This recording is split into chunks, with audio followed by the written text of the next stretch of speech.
Thank you so much for being with us for this episode of Made in America. And, we are so proud to be able to fill in for Greg Owens and talk about the value of manufacturing products. I mean, we see problems, we solve problems, we make products to solve those problems. And when we can make them in America, well, yippee, because that's better for everybody. We have better quality, we have faster service, and, we make a difference for every consumer living here. And I think it's a wonderful, we're kind of in this magical time frame right now where we can see new technology being applied to consumer products and bringing that manufacturing now, instead of assuming that it had to be made someplace else, we can make it in America. So my first guest today is Leo York from Kentucky. He is an inventor himself. He has helped lots of inventors get through the inventing process. Leo, thanks so much for being with us today. Thanks for having me. So tell America, what did you invent? Oh man, I've come up with a lot of things, mostly in sort of the toy and house good arena, but really my big focus is just educating other would-be inventors and entrepreneurs on, how they can jump over all the different hurdles to ultimately go from concept to product. Well, you have helped inventors deal with the issue of made in America and can't make in America. And so we're seeing a lot of things now coming back, like Stitch Kentucky. And I know that there are a lot of places that, are starting that small manufacturing, and especially with the new technology. I mean, it used to be that we could never get a prototype made. You always had to go out to Right. get the mold made unless you were spending tens of thousands of dollars. And now almost every town in America has got a rapid prototype machine. Absolutely. Yeah. There's maker spaces all over. That's always a really good option to check out first and foremost, because quite often they'll have six, seven figure equipment that you can get for, a couple of gym per month membership fees. I know it's really been interesting to watch that technology change. So when you get an inventor that says, I want to make it in America, and we're thinking, yes, let's make it in America, how do you advise them? What do you tell them to look for?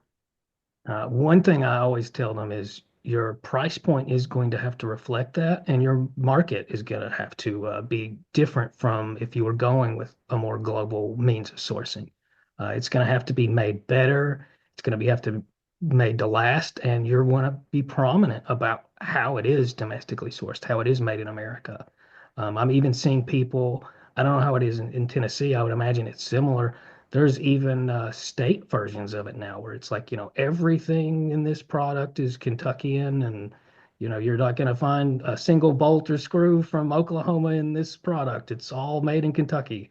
So I'm seeing even more uh, regional and localized version of Made in America. Well, and I am starting now that, we're paying more attention to that. I think it's in this phase of our economy is like, where are things made? And when somebody says, oh, it's you're right, it's not all just made in Kentucky or all made in, Texas. Made in America is thriving and learning and growing. Absolutely. Yeah, this is probably for the first time in several decades, this is probably one of the times where I would actually advise people to try to source locally. And beforehand, that was a much more uphill battle. Now it's getting a little bit more on even keel from sourcing globally. So what are your favorite things that you see are made in America? Oh, wow. Most ag products in general, and that includes heavy machinery. I'm seeing a lot more of that. Rick will be joining us. The Great Plate is made exclusively in America. A lot of our students now have launched products, and it's just amazing to see because originally they would have to source that from China or from Vietnam, sometimes from Mexico. And now a bunch of them are sourcing not just from America, but a lot of times they're creating these relationships with people in the same town, and they're driving 15 minutes to go pick up the parts instead of it coming via shipping container. It's been a very strange transformation. Well, and the other thing that I think a lot of consumers don't realize is that if the inventor's got to have certain things made overseas, we can actually ship those in. And most of your metropolitan areas actually have places where, challenged folks, maybe retired veterans, are able to go into a location and put a product together for the mass marketing. Absolutely. Yeah, we call that the hybrid approach. Yeah, source what you can from where you can and have it actually built here. I That's becoming more common too. Yeah, there was one in Denver, there was one in the Chicago area. A lot of the major metropolitan areas will have those resources where you can get the parts in, all the parts, even if you've got to have, parts made in one place and then something shipped in from out of the country and they land in a facility and it's put together so it is then assembled in America. Yeah, absolutely. So it's a wonderful time to be able to, say, okay, America, we've got these products. There's actually a platform out there that competes with, that other guy that is, made in the USA. So all the products on this platform, madeinusa.com, out there, every product there is manufactured in America. So if you want to go and see, if you're looking for something, and they've got thousands of products that are listed. So obviously there are some people that are making in the USA. So when you go out there and you Absolutely. say, all right, before I go looking at this other platform, let's go look at madeinusa.com and see if our product or something that will work on that product is out there. And yes, go look, support America. And, all right, sometimes it is a little bit more expensive, but you know what? It lasts a lot longer. And a lot of, I've ordered things that were made in that other place, and you can't return them if they don't work. It's That's going to very cost more to true. pay for shipping to return it than if you just went and bought in America and paid a little bit more. And oh, yeah, there was a guarantee with it. No, absolutely.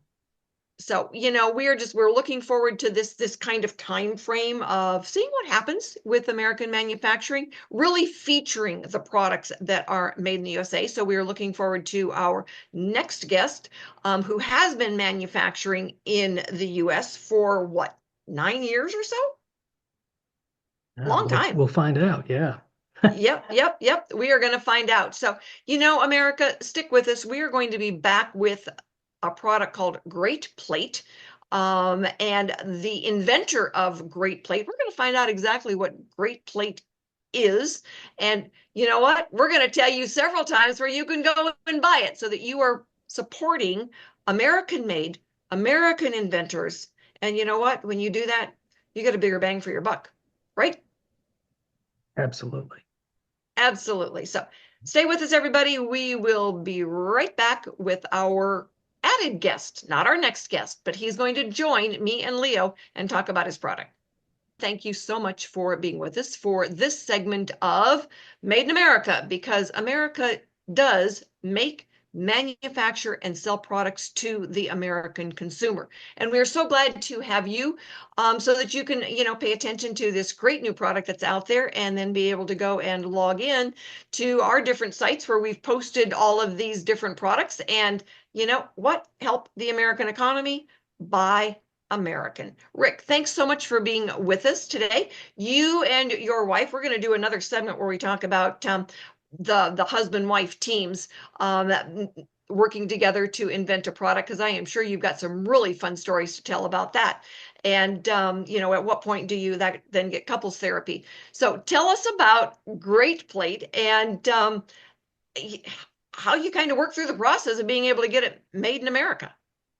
Well, it was pretty simple. We had no intentions of making it anywhere else, and Leo will be the first one to tell you we're not that smart. So if once we have an idea of doing something, this is what we did.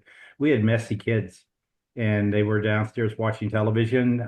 We came upstairs and said we need to go buy this plate, and it wasn't available. We went online, couldn't find it, and we ended up going to somebody that could make a prototype for us. And 9 years later, we're an overnight success. Yeah, I love that. 9 years later, an overnight success. So, all right. So obviously there were a few challenges in there. First of all, where is it made? How did you find, that manufacturer, feet on the ground, USA, that was going to make it at a price the consumer would pay? Sure. My wife and I are in the mortgage industry. That's where we got our start. And one of our customers owned an injection molding company. So we went over there and said, what do you think of this product? And they thought we could make it. And here we are. I mean, basically, we've made it in Wisconsin all of our lives. Right now, part of it's made in Minnesota, but we touch about 50 different companies. With this last order, we just went over 27 million plates that we've manufactured to date. Wow. Right That's now, amazing. thank you. It's been an interesting run. If I had any real friends, they probably would have talked me into licensing it or to do something else. But, unfortunately, I met Leo and Stephen Key later in life. So now this is where this next project is. But to answer your question, where it's easily found, it's in Walmart now. It's in the grocery section under plates. We just finished running another 1 million plates for Walmart. So their purchase order is projected to be a lot larger than that. But yeah, we're 100% made in US sourced materials, US packaging, it's recycled packaging. In fact, the plastic that we're using for the disposable plate is what they call rPET. It's a recycled plastic, and it's BPA free. It's a wonderful product. Plastic by plastic standards, if we put them in the ground, all of them are going to last over 100 years in the ground. The difference with ours is compared to our competitors, it's a number 5 recycle. Actually, in a lot of cases, we have a number 1 recycle for our disposable, which means it's the easiest one. Our plates are made out of recycled water bottles, so that they're all domestic bottles in that process. So that's one of the things that really worked well for us. That's the material. So that's we're trying to have an environmentally conscious footprint. Wow. Excellent. Yeah. So All right. So not only are you helping the American economy, you're helping the environment, the ecosystem in the United States. Exactly. Nice. So explain the name. Why is it a great plate? Not everybody, they've got a vision. All right, you got all different kinds of plates out there. Why is yours? And how did you get that domain name? Well, we paid for it. I mean, we got caught on a trolling situation where you search for it in the search engines, and all of a sudden we ended up with greatplate.net, ended up paying a few $1,000s more for the greatplate.com. Good for you. Now, we had a number of names. There's a lot of stories behind that, which we'll tell you another time. But basically, it came down to somebody looking at it and said, that's a great plate. And it's like, well, there it is. That's as simple as it was. Yeah, I know that I was, kind of resemble that remark because I was down at the Denver Metro Chamber one day and somebody walked up to me and they said, I know you, you're that inventor lady. It's like, it works for me. So There you go. I got inventorlady.com and we were off to the races. Nice. Nice. So tell our listeners, why is it a great plate? Well, it helps you hold your food and your beverage all in one hand if you're standing. It also helps prevent it from falling when you're on the couch. There's all kinds of convenient pieces out there. We were actually surprised that the product didn't even exist in its form that it was. So we went through a couple of variations. It was round at first. It looked like a chip dip container. That's still a great one for us. But 2 problems with it. It had an identity crisis because it looked like a chip dip container. The other problem was if you turned it over, it flew better than any Frisbee we had. We actually took it to the University of Wisconsin. It flew all the way across the stadium. And it's like, this is not going to work for concessions. Rippy. I can imagine a football game where there's 1,000 plates flying over the stadium and nobody's looking at the football. Right. And then we developed a square one. And the square one has a wine glass holder in the corner so that you can hold a stemmed wine glass, because that was one of the things people said, well, it doesn't hold a stemmed wine glass. And that was that piece. Excellent. And yes, as a, person who enjoys a glass of wine, I would want a wine glass holder in my plate. It, steps it up a notch in, just the way things look when you're out in a group of people, right? Right. Exactly. So I am sure that your wife and her. Oh, sorry. Go for it. Go ahead. I was going to say, I'm sure that your wife's friends appreciate the wine glass holder. Yes, we all do. And from what I understand, you also have sort of licensed iterations. Can you tell us more about that? The different themes that people can buy. We're going to Yeah, hold that one until we come back from break. All right. So that's a little bit conversation. I don't want to cut you off, but you can think about No, it no, while we go and pay I'm some used to bills. podcasts, so I forget. Yeah. That's right. That's right. So we have to pay attention to our timing and thanking our sponsors and getting those bills paid. So everybody stick with us. We're going to be back and find out about some of those different themes that Great Plate has. And if you are curious and you are sitting at your computer listening to this, you can go and check out greatplate.com while we go to a commercial break. We'll be right back. Thank you so much for being with us for this segment of Made in America. And we are talking to the inventor of Great Plate. He and his wife saw a problem, came up with a solution, and like he said, after 9 years, they were an overnight success. But one of the questions that Leo had right before we went to break was, what are the different themes that you've got, that you've licensed some different themes? So Rick, tell our listeners about the different themes that you've experienced and come up with and put out there for the consumer. Yeah, we started imprinting the plates with in-mold labeling, and what that we did, it gave us the ability to license product for some events. We've done some colleges, we've done some festivals that have been done, but most recently we've done the National Park Series, we've done a patriotic series of imprints that are in there, and then we did a faith-based group that was in there. So those are the three that we've done to date so far. And it's been widely well received. So probably this next year involved will be getting more involved in collegiate licensing through the NIL. Exciting. That's, Thank you. so ultimately, where are you going with this? Just sell worldwide and knock it dead? Or are you looking at some time, you want to be able to retire and you're going to hand it off to your children?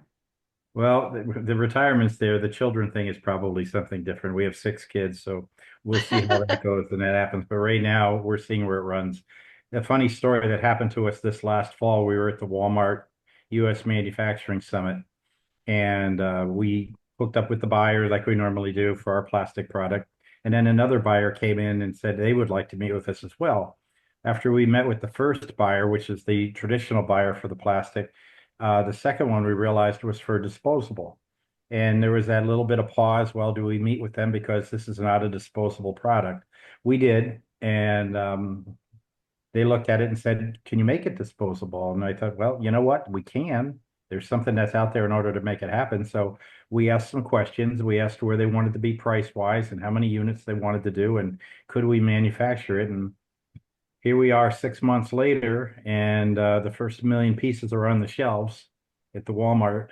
It sells for $4.96 for 10 plates. It's a neat value, and we've received very good responses on it. So that's a neat piece. It also solved a problem because people said to our, we want to use it for tailgating. And the challenge that we had with that was you go tailgating and you come home and the car's been 90 degrees in the parking lot and you have dirty plates in the car. My wife was the first one to tell you this is not a really good idea. And now what we did is we made sure that the plastic that we used is recyclable. So now you can pick up a 10-pack for less than $5 and go ahead and recycle it. Excellent. Excellent. So, years ago, decades ago, the guy that invented that little white pizza ring that fit inside the pizza box ended up handing over the company to his granddaughter. And she was running it when I was still living in Denver, and they were still selling little white pizza rings, but it had been a total family, endeavor. It just skipped a generation in all of that. Weird. Well, we're fortunate to have kids that have careers that they like. Not all of them have been bitten by the entrepreneurial spark. We have actuarial scientists, we have commercial artists, and we have attorneys. So right now, I'm sure they'll enjoy the inheritance when it's done, but it's been a good run. There you go. There you go. So, have you ever looked at inventing anything outside of the Great Plates, or that one just sucks up all of your time and energy, and so you stick with it? No, actually, I took the challenge from a couple other people. I'm about to be able to tell you in about a few weeks that we have another product that's actually bigger than Great Plate. So it's much bigger and a lot more successful. This one we're licensing though to a multi-billion-dollar corporation. You'll see it on the retail shelves pretty quickly, but it was always kind of interesting because we did a presentation at the University of Michigan, actually Michigan State, And a young man came up to us and said, all due respect, I appreciate what you did, but you got really lucky. You know, there's a lot of us that are out there working, but you got really, really lucky. That was our round plate at the time. And I said, well, then make something better than what we did. He said, well, it's impossible. It's already been done.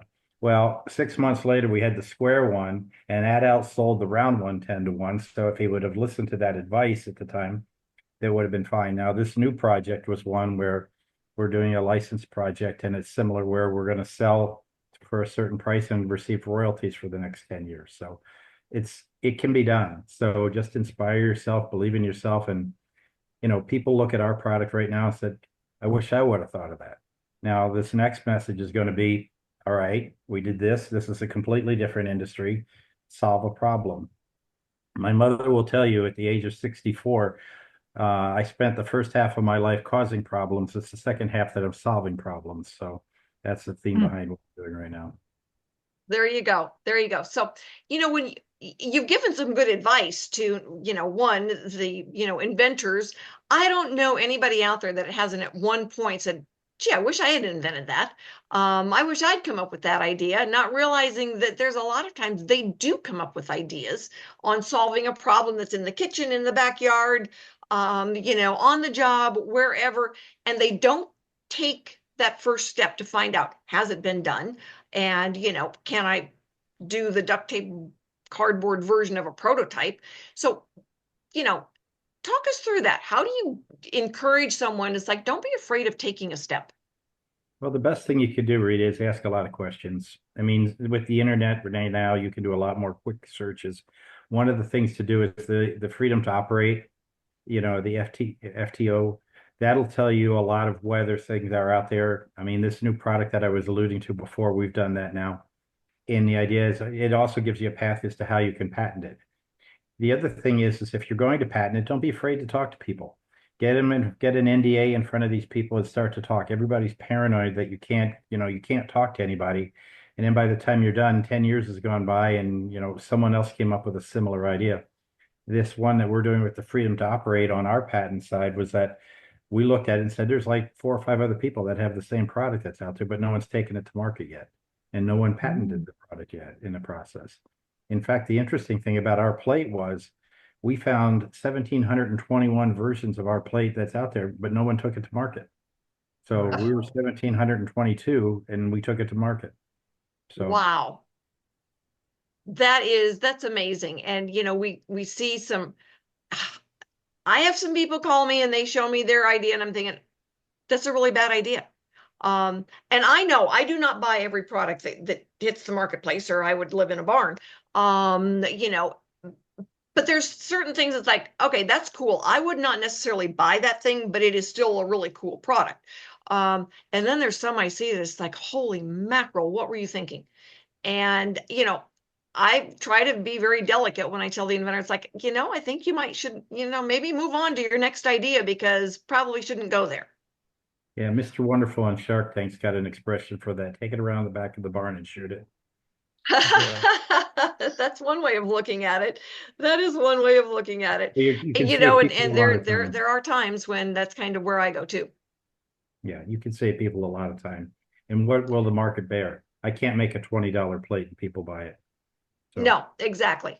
Exactly. I mean, we look at doing, you know, the search, what's out there, what's being sold in the marketplace, you know, is yours different enough to make a difference that you're going to draw enough of the marketplace. And, you know, even though some products, they are different, and for that one inventor, they might really like that product, there's not enough of a market capacity for it that it makes sense. sure. Well, one of the things I can share with you, and I know we're coming up on another segment, is how to address your patents and how the patents protect you and what you can do about Chinese imports, because that's one of the things that we came up against, which was really, really strong. And how do you get satisfaction out of this and how do you prevent it from happening in the future? Because that's one thing that the NDA will protect you on certain things, but patents are not an insurance policy. And I can No, tell you what we did personally on that. they're a tool. They're a piece of the puzzle. And, you know, when I'm helping an inventor go after a licensing deal, the patent is one step. And, you know, it allows you to negotiate and to say, this is mine. You can't use it. You can't have it. You don't get to trade on it. Um, And, I've got a gentleman this morning that just, sent me some information. And so now we're digging down to find out what that competition is doing. So anyway, gentlemen, thank you so much for being with us. America, thank you for being with us. And we will be back next week with more Made in America, because it's all about now being able to invent it, get it to market, and make it in America. So thanks everybody for being with us. And gentlemen, we will have you both back again. Hi, America, and thank you so much for being with us for this segment of Made in America. And you know what? When you go out there and you're looking for a product and you say, all right, let me see if I can find Made in America, by all means, go and look, because if it is Made in America, it says Made in America. And we want to be able to support all those entrepreneurs out there who are taking the risk and getting a product out there. But you know what? If you're buying Made in America, it's going to be, one, better made, it's going to last longer, and you are going to be supporting the economy that you depend on. So everybody out there, if you're not the inventor, you are definitely the consumer. So go and look for Made in America. Our guest this segment is Rick with the inventor of, he and his wife invented Great Plate, and Leo from Kentucky. He is, an educator of inventors, a longtime inventor himself, so he knows the road basically, and helps a lot of inventors like Rick make good decisions early on, because it's so easy in those early stages to get wrapped up the wrong way and make a ton of mistakes. And I know that Rick wanted to be able to talk about, just the role that the patent plays. And we're big on this as a licensing agent. For me, it's all about, do we have a good patent? Can we license that intellectual property? And it's not all of it, but it is certainly an important piece of it. So, what did you learn in those steps, Rick, about, do you file, should you file, and then, what's the advantage of filing? Well, early on when we decided to invest in the product, we invested a lot of our retirement money. I told my wife not to worry, we would get a patent and we would get a design and a utility patent. The attorneys that we worked with described the fact that designs are fine unless you have 6 degrees of separation, which can void your patent, or you get a utility patent. And the story that I tell is that we heard back from our attorneys about 6 weeks into it. We used Foley and Lardner, the largest IP firm in the country. And 3 of our design patents were accepted and our utility patent was declined. And I told my wife that. She said, but you promised that we would have this patent. And I said, well, that's okay. We have design patents, but our attorneys told us that that's not going to be as strong in order to do this. So she went to bed that night very angry, very upset. And I do a lot of praying with our stuff. And the attorney said, we can't change one drawing. We can't change one word in the abstract at all. So you're pretty well stuck with this. So I looked at page 5, and in there was a section where we go, as I was describing it to you earlier, flies like a Frisbee. And we said we switched it from being a plate that holds a drink to it's a flying disc that can be used to hold food and a drink. And they approved our utility patent based on that.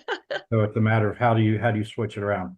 Now, since that time, 2 major retailers who I cannot and will not tell you who their names are, but we settled with both of them for large amounts of money. The one retailer actually took our name and put it on the shelf, Great Plate.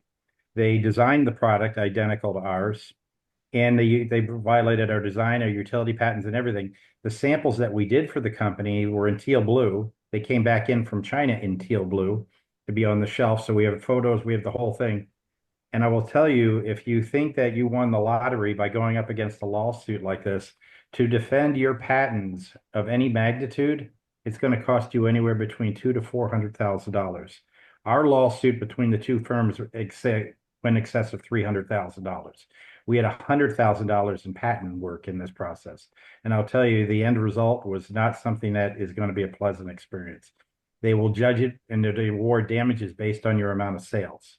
And the good news, we caught them. The bad news, we caught them really early, and they didn't have a lot of sales behind it. So they'll only pay you a fraction of what can be done in this process. So I will tell you, in the patent world, the legal system is not the justice system. So you have to be very careful as to what you do. My best advice on patents is to get early and quick to the market and make sure that your product is priced correctly and do this. Now, the interesting thing was the company that knocked us off, that did the great plate and the name and all that type of thing. They turned us down because they said a $2.99 retail will never work, and it won't work for that company. Well, when they brought it in and they put great plate on the shelves, guess what they sold it for? $2.99, and it Yeah. sold out instantly. So we did have our proof points. So that story has resonated with a number of retailers, and that's why we're on the shelves that we're onto right now. So does it do the things that it's supposed to do? Yes. Can it be done? Yes. This is how we do it. But that's the important part about the patent world. People think, okay, we're going to do this. You're not going to find a lot of people. For first and foremost, you reach out to the retailer and tell them that you violated the patent. They don't call you back because Yeah. they don't want to talk to you. It's like you're going to have to keep pushing in order to get that other part through. Yeah, I know one of the attorneys that we go to most often with inventors who call me up and say, "Oh, I need some help," and he used to be an examiner, so he knows the ins and outs, and it has made a huge difference for our inventors to be able to get, one, the drafting and the responses that they need to get it through. But then when we go after the licensing, it certainly does make a difference for the licensees because they want to know that they can defend it. But it's not the be all and end all. It's part of the process, and it can be a difficult part of the process. And so we look at, if you can't go down that route, do you really want to go to market? Because you've got nothing then to stand on. So there's a lot of elements that, going into and getting a product to market. I think a lot of our consumers don't realize how difficult it can be, and that when they go and they buy the product and they're basically giving you a thumbs up when they go to the cash register and pay it, it's like, good work, Rick, for sticking in there and doing the job. And thank you so much for being with us today. You've got a lot of information to share with the consumers and to share with other inventors. So we will have you on again, and might get you on for one of those guest speaking spots on the Inventors Roundtable shoot, so you can share your stories. Thanks everybody for being with us for this segment of Made in America, because we want all of our products that are made in America to be shared with the US consumer. And we need you out there. So check in with us next time when we will be talking to a different inventor, different topics, and all about manufacturing in America.